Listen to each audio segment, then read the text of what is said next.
Carvedilol. O que esse medicamento faz no corpo? Quais são os efeitos colaterais que ele pode causar? Para que doenças esse medicamento é indicado? Qual é a dosagem que a gente usa na prática clínica? E quais são os pacientes que devem evitar o uso de Carvedilol? Tudo isso e um pouco mais eu vou explicar para vocês no vídeo de hoje, nesse quadro de o que o medicamento faz no corpo. Se você se interessa no assunto, fica até o final do vídeo. Meu nome é Christian Morato, eu sou médico e você está assistindo mais um vídeo aqui do meu canal. Para você não perder mais nenhum vídeo é muito simples, é só você se inscrever aqui no canal, deixar o seu curtir, que é muito importante, comentar ali dizendo de onde você está assistindo esse vídeo e ali embaixo tem o botão compartilhar. Clicando nele você consegue mandar esse vídeo para qualquer pessoa e em qualquer rede social, inclusive lá no WhatsApp. E não se esquece de verificar o sininho, assim você recebe notificação todas as vezes que eu postar vídeo novo.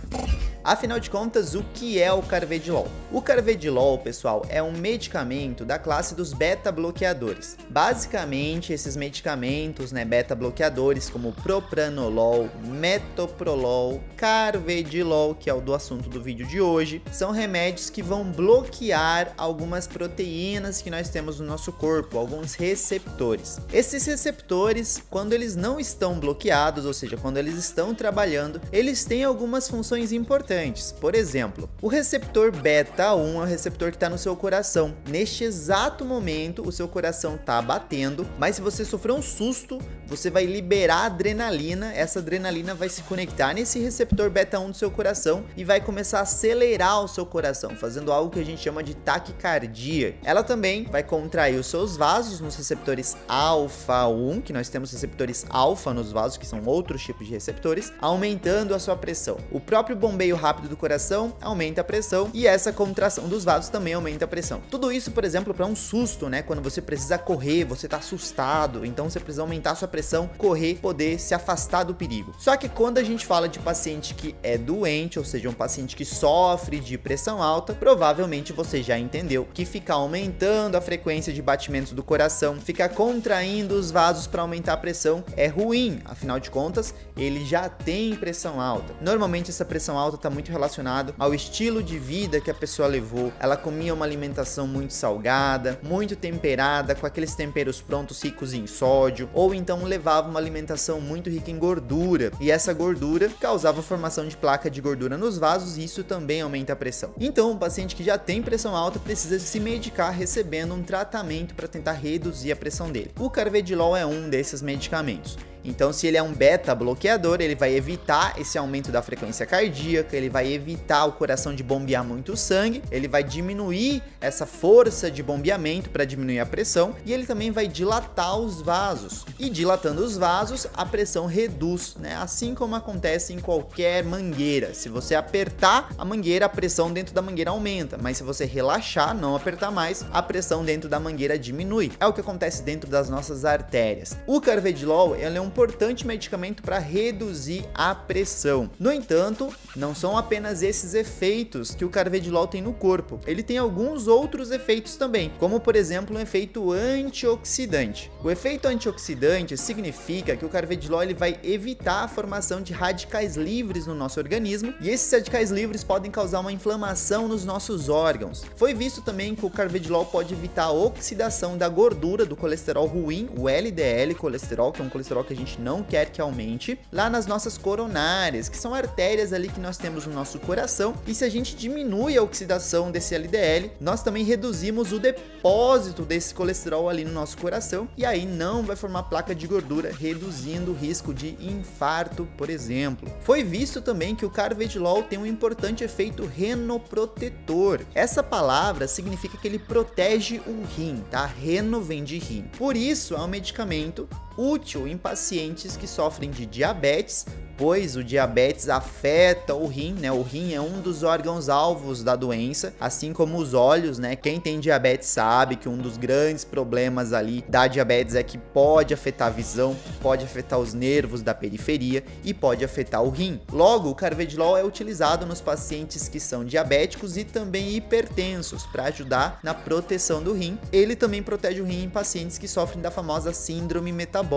A síndrome metabólica é aquele paciente que ele tem diabetes, diabetes, ele tem colesterol elevado, ele tem hipertensão e ele tem um abdômen bem avantajado, né? Um abdômen bem gordinho. Isso tudo é um combo chamado síndrome metabólica, que óbvio, é muito pior do que a hipertensão isolada ou do que a diabetes isolada, né, sozinha, porque ele é um combo de várias doenças juntas. E muitos brasileiros sofrem de síndrome metabólica e não têm noção disso. Se vocês gostariam que eu trouxesse uma informação sobre síndrome metabólica, deixe nos comentários, eu posso tentar fazer um vídeo falando mais sobre essa doença, porque pensando aqui comigo, eu acho que eu não tenho nenhum vídeo pronto no canal. E para que serve o Carvedilol? Pessoal, o Carvedilol ele serve para tratar a pressão alta, como eu comentei para vocês. No entanto, o Carvedilol ele não é uma droga de escolha, um remédio de escolha no tratamento inicial. Como eu já falei em alguns vídeos, nós preferimos começar por outros grupos de medicamentos. Como eu falei que o Carvedilol é um beta-bloqueador, os beta-bloqueadores, Carvedilol, Propanolol, Metoprolol, Labetalol, enfim, tem um monte. Eles não fazem parte da primeira linha de tratamento da hipertensão. A gente usa outros, como o IECA, você já deve ter ouvido falar, Enalapril, por exemplo, Captopril,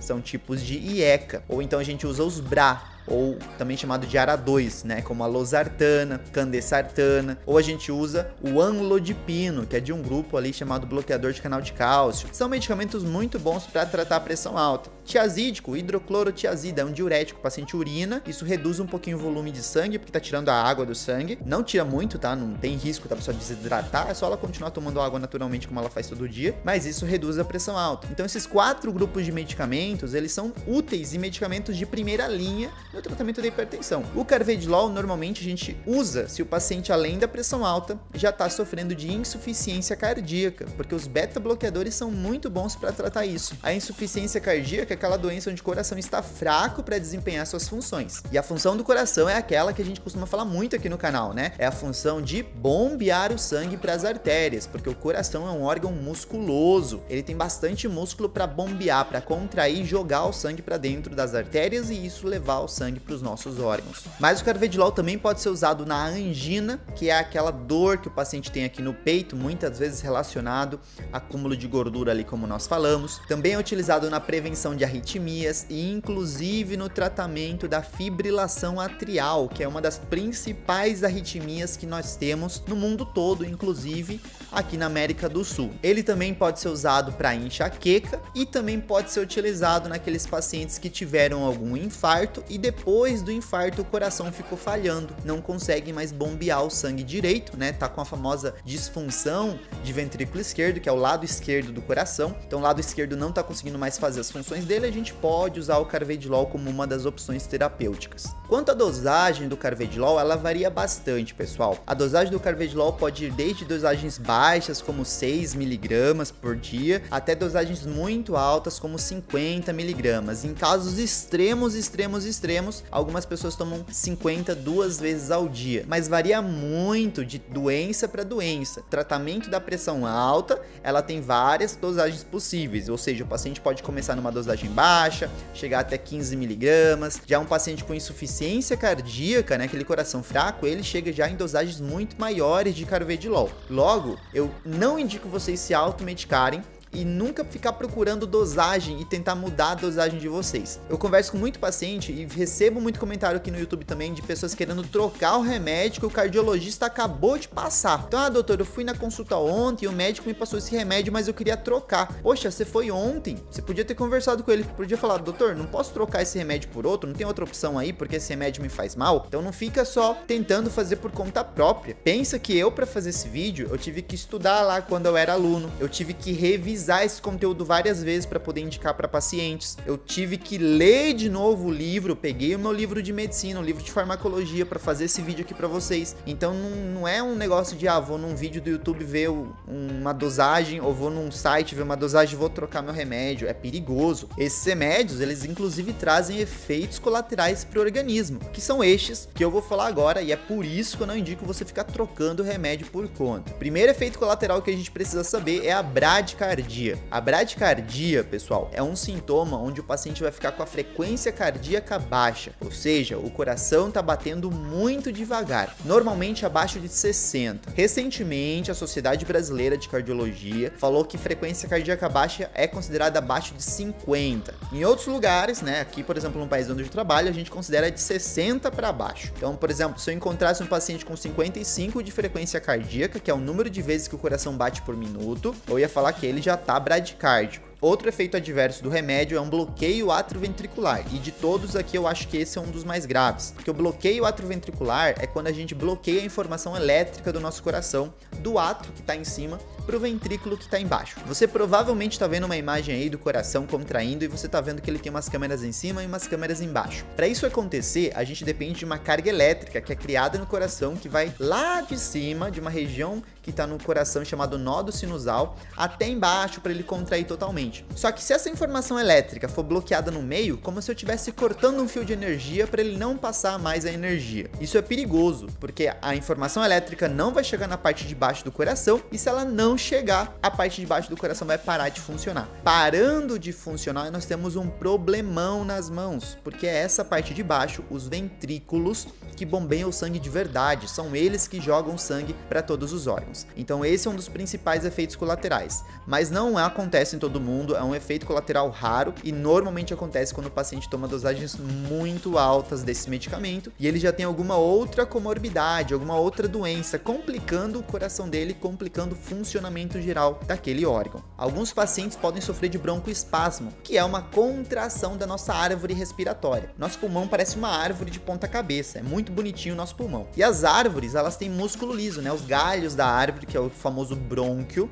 eles têm uns músculos que rodeiam toda essa região. Às vezes, ao bloquear a adrenalina lá, que é um dos efeitos do nosso remédio, né? Bloquear receptor de adrenalina, ele vai acabar contraindo a árvore respiratória. Então esse bloqueio não é muito bom, podendo causar tosse nos pacientes. Se o paciente está com um quadro de insuficiência cardíaca aguda, ou seja, o coração dele ficou fraco de uma forma repentina, súbita, então nesses casos a gente não usa no momento, inclusive uma contraindicação. Se você é da área de saúde, não esqueça dessa informação. O carvedilol também causa em algumas pessoas depressão, né? Um sintoma ali de que o paciente está mais triste, né? Aqueles sintomas clássicos ali de depressão, que eu já falei algumas vezes aqui no canal. Alguns pacientes que sofrem de psoríase podem perceber que no meio do tratamento ali a psoríase parece que deu uma piorada, e também pode aparecer aumento do colesterol LDL, que é o colesterol ruim. Pois é, esse remédio ele pode aumentar o colesterol ruim nos pacientes. No entanto, esse aumento de colesterol ruim não é tão evidente como acontece nos pacientes que usam propranolol, porque os pacientes que usam propranolol, que é outro medicamento, eles têm esse aumento de colesterol e normalmente a gente precisa mudar o remédio para evitar que esse aumento continue. Já no carvedilol não é tão evidente, não acontece tanto aumento do colesterol, fora que nós comentamos que o carvedilol evita aquela oxidação desse colesterol na região do coração, então ele acaba protegendo de certa forma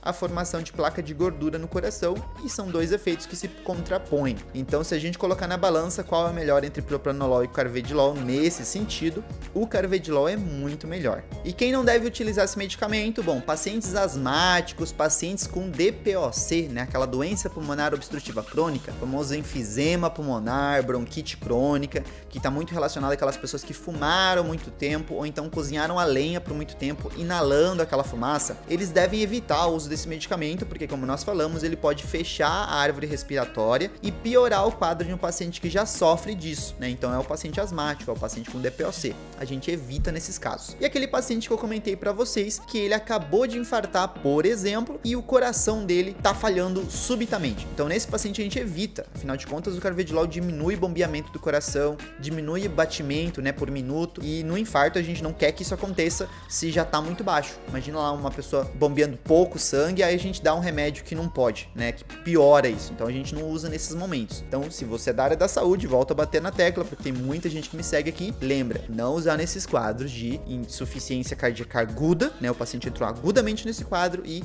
paciente que está com tosse porque ele tem asma e tem DPOC. A gente evita. Eu espero que vocês tenham gostado desse vídeo. Tô olhando aqui na câmera, falei bastante, né? Eu falei, eu ia fazer um videozinho aqui de 9 minutos. Tô olhando aqui na câmera, já tá com um monte de tempo ali. Me desculpem por segurar vocês até aqui, mas eu espero que esse vídeo tenha ficado o mais claro possível. Eu tentei acelerar um pouquinho a explicação do Carvedilol na parte do que ele faz no corpo, naquela parte de receptor e tal, pra não ficar muito chato, mas eu espero que vocês tenham entendido. Qualquer dúvida que vocês tenham sobre como ele age no corpo, vocês podem deixar nos comentários. Fala assim, doutor, eu não entendi direito sobre como ele age, né? Você pode explicar de novo? Eu explico. Ou você também pode clicar num vídeo onde eu expliquei já sobre o propranolol, que é basicamente a mesma coisa. Ele faz do jeito exato que o Carvedilol faz. A única diferença é que o Carvedilol, além disso, tem efeito antioxidante, tem aquele efeito dilatando os vasos, coisa que o propranolol não tem. E eu vou ficando por aqui, espero que vocês tenham gostado. Eu vou deixar recomendado 2 vídeos aqui do lado, um inclusive sobre o propranolol, você pode clicar ali, e outro vídeo onde eu falei um pouquinho sobre a metformina, medicamento para tratar o diabetes. Nunca se esqueçam que conhecimento é poder. Tchau, tchau e obrigado pela atenção.